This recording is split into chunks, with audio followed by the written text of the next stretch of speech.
Stand up. हम लोग तो ग्रामर बहुत पढ़ते हैं ना, ग्रामर के बारे में जानेंगे। क्या लिखा हुआ है? What is grammar? ग्रामर क्या है या ग्रामर किसे कहते हैं? ठीक है, यहाँ पे आंसर में आपको है, grammar is a set of rule to from sentence. व्याकरण नियमों को सही ढंग से लिखने या सही क्रम से लिखने का एक क्या है? समूह है। क्या है? एक समूह है। समझिए, these rules guide us words, tell us words can be used। यह हमें बताता है कि हम शब्दों को कैसे हम लोग उपयोग में लाते हैं। समझ गए ना? यह हमें यह रूल बताता है कि हम शब्दों को सही क्रम में लिखना चाहिए, है कि नहीं? सही से लिखना चाहिए।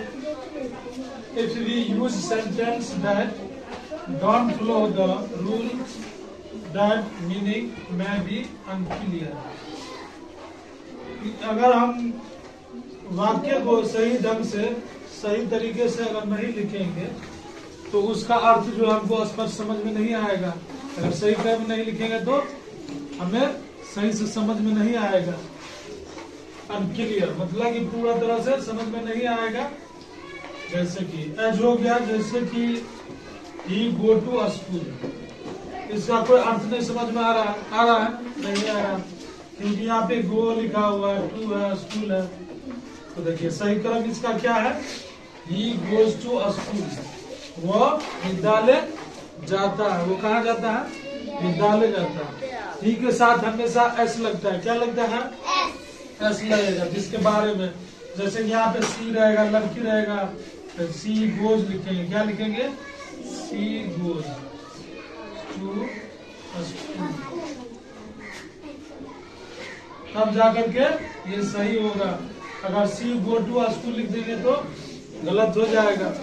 वो विद्यालय जाती है, क्योंकि हम किसी और के बारे में बात कर रहे हैं, उसके बारे में बात कर रहे हैं।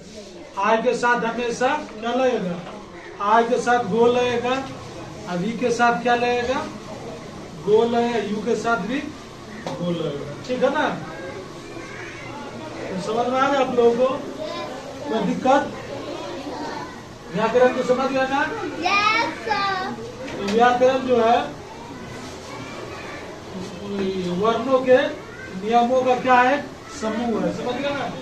जो हमें यह बताता है कि शब्दों का सही कर्म होना क्या है? आवश्यक है।